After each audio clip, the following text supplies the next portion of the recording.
Good morning children. आज हम अपनी हिंदी बुक पढ़ेंगे।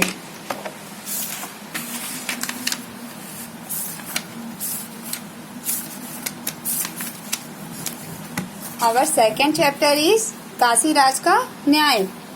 करुणा काशीराज की महारानी थी। उनका जन्म राजवंश में हुआ था। महल में सुख सुविधाओं की कोई कमी न थी। सेवा के लिए कई दास दासियां थे। उनके चारों ओर सुख ही सुख था। दुख क्या होता है इस बात को वो जानती न थी। वे बहुत सुंदर थीं। राजा उनसे बहुत प्रेम करते थे। उनके मुख से बात निकलने भर की देर थी, उसे पूरा होने में देर नहीं लगती थी। एक बार कड़कड़ाती ठंड में रानी ने बरुड़ा नदी में स्नान करने का विचार किया। बहुत ठंडक हो रही थी और रानी चाहती थी कि वो बरुड़ा नदी जो कि उनके राज्य में बहती थी उसमें नहाना चाहती थी। राजा ने आज्ञा दी कि बरुड़ा की ओर जाने वाले सभी रास्ते रोक दिए जाएं और सब घाट खाली कर दिए जाएं। आदेश होते ही रास्ते रोक दिए गए। जो लोग घाटों के पास झोपड़ियां बनाकर रह रहे थे वे सभी उन्हें छोड़कर चले गए। रानी अपनी 100 सखियों के साथ घाट पर पहुंची। उन्होंने अपनी सखियों के साथ नदी की झिलमिल करती धारा में स्नान किया। पानी बहुत ठंडा था। ठंडे पानी में स्नान करने के कारण रानी बुरी तरह से ठिठुर गईं और थरथर कांपने लगी। कपकपाते होठों से उन्होंने कहा, मैं ठंड से मरी जा रही हूँ, जल्दी आग जलाओ।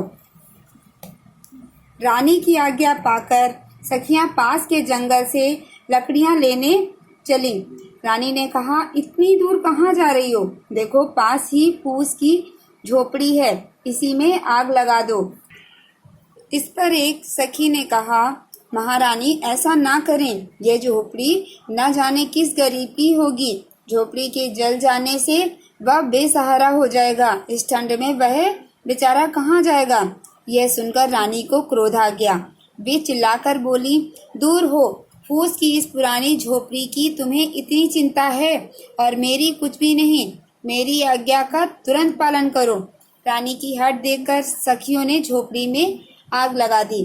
रानी की कोई अवहेलना नहीं कर सकता था क्योंकि रानी ने आज्ञा दी थी, इसलिए उन्हें गरीबों की झोपड़ी में आग लगानी पड़ी।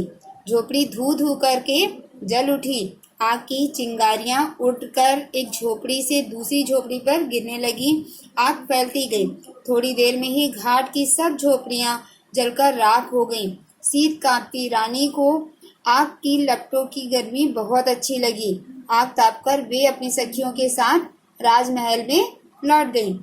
दूसरे दिन काशीराज अपनी राज्यसभा में आए ही थे कि जिनकी झोपड़ियां रानी ने जला दी थीं, वे राजदरबार में आ पहुंचे। कांपते हुए भरे गले से उन्होंने राजा को अपनी दुख भरी कहानी सुनाई। सभी लोग जितने गरीब लोगों की झोपड़ी रानी ने जलाई थी वो बेचारे बहुत ही दुखी हो गए थे क्योंकि ठंड का समय था, बाहर वो सो नहीं सकते थे। फिर उन्होंने बहुत दुख भरी आवाज में राजा को दरबार में पूरी अपनी कहानी बताई कि उनके साथ क्या क्या हुआ।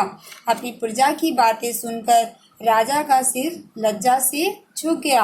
उनका चेहरा क्रोध से तमतमा उठा। वे बहुत ज्यादा क्रोधित हुए। वे सभा से उठकर एकदम राजमहल में चले गए। क्रोध में राजा ने कहा, रानी तुमने दीन दुखियों के घर जला दिए, तुम्हारा यह कैसा राजधर्म है? राजा तो लोगों की हेल्प के लिए होता है ना, लेकिन रानी ने क्या किया? गरीबों की सारी झोपड़ियां जला दी। यह सुनते ही रानी उठकर बोली, उन फूस की पुरानी टूटी फूटी झोपड़ियों को आप घर कह रहे हैं? उनके ना रहने से किसी की क्या हानि हो सकती है? अपनी रानी के प्रमोद के लिए तो लोग ना जाने कितना धन खर्च कर डालते हैं और आप घास फूस की झोपड़ियों के लिए क्रोध कर रहे हैं।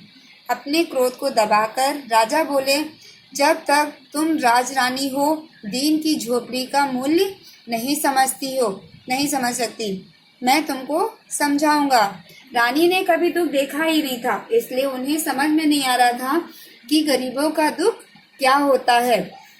राजा की आज्ञा से दासियों ने महारानी के राजसी वस्त्र और आभूषण उतार लिए और उन्हें भिखारिन के कपड़े पहना दिए। रानी को राजमहल से बाहर ले जाकर राजा ने कहा, जाओ दीन होकर घर घर भीख मांगो। तुमने अपने सुख के लिए जिन झोपड़ियों को जला दिया था उन्हें तुम्हें बनवा कर देना होगा। मैं तुम्हें 1 वर्ष का समय देता हूँ। 1 वर्ष बाद तुम राज्यसभा में आना और सबको बताना कि दीन की झोपड़ी का क्या मूल्य है। रानी 1 वर्ष तक राजमहल से बाहर रहीं। शीत, गर्मी और वर्षा सहते हुए उन्होंने कठिन परिश्रम किया। तब जाकर पूरे 1 वर्ष में झोपड़ियां बनकर तैयार हुईं। अब रानी को झोपड़ी का वास्तविक मूल्य समझ में आ गया। रानी को जब खुद घर घर जाकर के भीख मांगकर पूरा पैसा इकट्ठा करके उनकी झोपड़ी बनानी पड़ी, तब उन्हें पता चला कि घर को बनाने की लागत क्या होती है, यह दुख दर्द किसे कहते हैं। अगर वो इतना बर्दाश्त नहीं करती तो शायद वो लोगों की भावनाओं को कभी नहीं समझ पाती। बच्चों, आपको ये चैप्टर फिर से अच्छे से रीड करना है।